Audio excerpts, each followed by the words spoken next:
पूरी दुनिया में अगर जितनी गंभीर बीमारियां हैं उनका अगर उपचार नहीं आया आज तक, तो उसका कारण क्या है? ये आप अपने आप से विचार करना। उसका कारण है अज्ञानता।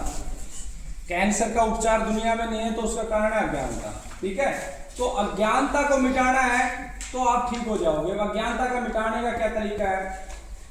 जैसे कैंसर एक ऐसी बीमारी है जिसका उपचार भी नहीं है और सबसे ज्यादा पैसा भी लगता है और व्यक्ति भी तबाह हो जाता है, तो हमने एक कार्यक्रम शुरू किया है, प्रतियोगिता।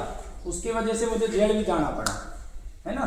तो प्रतियोगिता क्या है कि किस वैद्य ने कितने कैंसर रोगियों को ठीक किया। ये आप अपने गांव में, शहर में इस तरीके की प्रतियोगिताओं का आयोजन शुरू करो। जैसे क्रिकेट की प्रतियोगिता होती है, कबड्डी की प्रतियोगिता होती है। जरूरी नहीं है कि आपको लाखों रुपए इनाम देना है, आपको 200 रुपए में 4 ट्रॉफी बनानी है और आपके शहर में कह दिया भाई शुगर की प्रतियोगिता है, जिस चिकित्सक ने ज्यादा शुगर के रोगी ठीक किए हैं हम उसको पुरस्कार देंगे।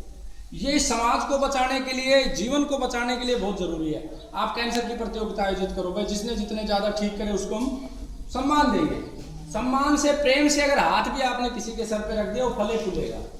सम्मान का अर्थ पैसे से नहीं होता है, भाव से होता है। जब हमारा किसी के प्रति पवित्र भाव होता है तो हमारे शरीर की ऊर्जा उसको मिल जाती है। तो भाव का खेल है। अब आप देखोगे भारत में ही नहीं पूरे विश्व में यह चिकित्सा एक इतना बड़ा व्यापार बन गया है कि सिर्फ और सिर्फ डॉक्टर का, जिन डॉक्टरों को, जिन चिकित्सकों को आप भगवान मानते हो, उनका एक ही उद्देश्य रह गया, क्या? पैसा कमाना। तो मैं तो चिकित्सकों से ज्यादा बुरा किसी को नहीं मानता हूं इस समय। अच्छे चिकित्सकों को नहीं, जिनका उद्देश्य पैसा कमाना नहीं है। बाकी चिकित्सकों से बुरा राक्षस भी नहीं है, चोर भी नहीं है। मेरा कल दिल्ली में फोन चोरी कर लिया तो वो भी बुरा नहीं है। चिकित्सक को यह पता है कि तुझे ज्ञान नहीं है और तू जो दवा देगा उससे रोगी ठीक नहीं होना है, फिर भी वो दवा दिए जा रहा है। अब ये देखो, ऐसे ऐसे भारत में संस्थान है, नाम लूंगा तो फिर मेरे खिलाफ कोई षड्यंत्र चलेगा, जिन्होंने 20-20, 25-25 लाख लोगों को दवा दे दी। और जो मैं उनसे पूछता हूँ कि अगर 20 रोगी ठीक करें कैंसर के, दिखाओ। अब अगर मान लो 25 लाख लोगों को दवा देकर भी अगर 20 रोगी किसी के पास ठीक हुए नहीं है, तो इसका अर्थ क्या है? क्या इस धरती पे उनसे बुरा कोई व्यक्ति हो सकता है? कि हम चिकित्सकों को भगवान क्यों मानते थे? भगवान मानने का कारण ये था कि वो भगवान वाला कार्य करते थे। जब जीवन की हानि होनी होती थी तब उस जीवन को वापस जाने का प्रयास करते थे, है ना। तो ये आपको जहां भी जाओ, सारे लोग, मेरे यहाँ भी ठीक नहीं होते। 27,000 के आसपास रोगी यहाँ आ चुके हैं, उसमें से मात्र 1082 ठीक हुए हैं। लेकिन खुशी इस बात की है कि 1082 पूरे भारत के चिकित्सकों ने मिलकर ठीक नहीं करे हैं। चैलेंज करता हूं मैं, पूरे भारत के चिकित्सक सारे मिलकर भी अगर 1082 का डाटा ले आएंगे तो 2 करोड़ रुपए का पुरस्कार देंगे। सारे मिलकर जितने भारत के चिकित्सक हैं, आयुर्वेद के, यूनानी के, सिद्धा, सब इकट्ठे हो जाओ और सब मिलके भी अगर 1000 रोगियों का डाटा दे देंगे तो 2 करोड़ रुपए का पुरस्कार देंगे। अब इसका बात का अर्थ समझो, पीछे जो प्रतियोगिता जर्मनी ने करी थी उसमें जो दूसरा स्थान था उसके पास 36 रोगी ठीक हुए थे और वो बहुत अच्छा वैद्य है, मतलब मेरे से भी ज्यादा ज्ञानी वैद्य है। वो अलग बात है, परमात्मा कब किससे क्या करवा रहा है वो परमात्मा की मर्जी है। लेकिन हकीकत यही है कि ठीक नहीं होते कैंसर के रोगी और तेजी से कैंसर बढ़ रहा है। तो हमें सबसे पहला जो काम करना है कि ये प्रतियोगिताएं गांव-गांव, शहर-शहर में आयोजित करनी है। जहां भी आप दवा लेने जाओ, आप उससे ये पूछो भाई कितने लोग ठीक करें। वो आपको ये वीडियो देख के मत जाओ, ये वीडियो बहुत बड़ा झूठ और पाखंड है। मुझे मजबूरी में वीडियो बनानी पड़ रही है।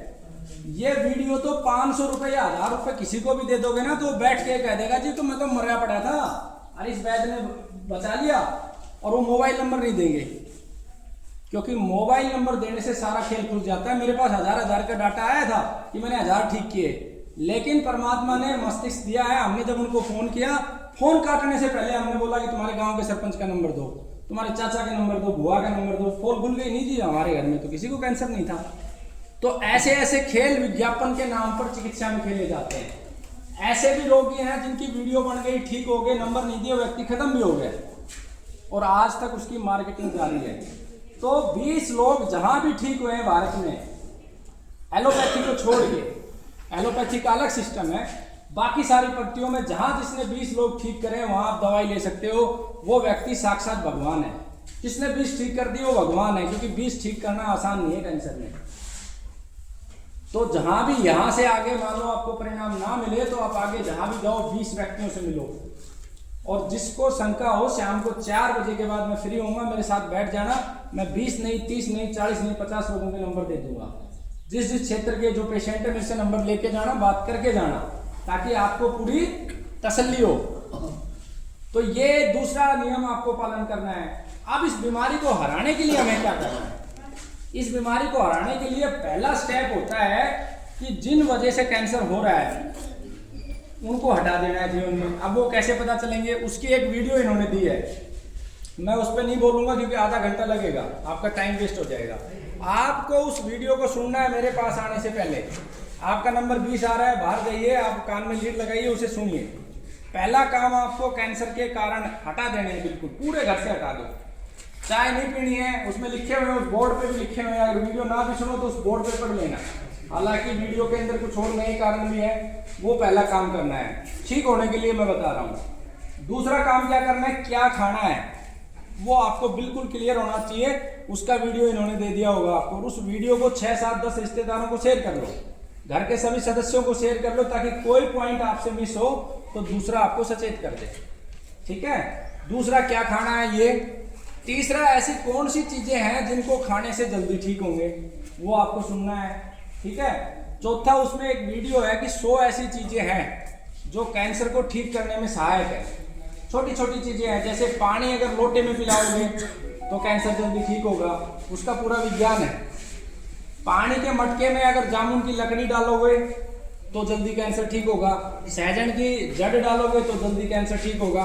सोने का पानी गहने डाल दोगे, चांदी के गहने डाल के पानी में रखोगे तो जल्दी ठीक होगा। वो पूरा उसमें बताया है, 100-150 चीजें हैं जिनका पालन आपको करना है। उसके बाद एक वीडियो आपको दी गई होगी कि दवा कैसे लेनी है। अब ज्यादातर लोगों को ये भ्रम रहता है कि वो वहां बैठा है वही सही बताएगा। इसमें बहुत लोग गलती करते हैं। मेरे यहाँ एक कर्मचारी था, वो पिछले 3 महीने से लगातार गलत दवा बता रहा था। अब मेरे लिए तो ये पॉसिबल नहीं है यहाँ बैठूं मैं वहां भी देखूं वो सही बता रहा है, तो वहां दवा पूछने की बजाय जो वीडियो दी है उस वीडियो में मैंने एक एक पॉइंट को 4 बार चेक करके फिर वीडियो बनाई है, ताकि गलती ना हो। और उसको लाइव करने से पहले भी 4 बार रिफाइन किया है।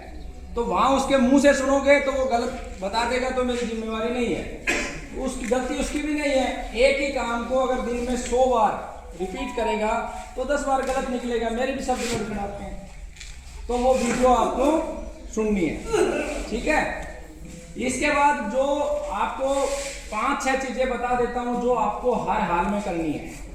कुछ पत्तों का जूस पीना होता है, वो अलग अलग बीमारी के अनुसार इसी ग्रुप में किताब आ जाएगी PDF, उसमें संस्थान के हिसाब से लिखा है।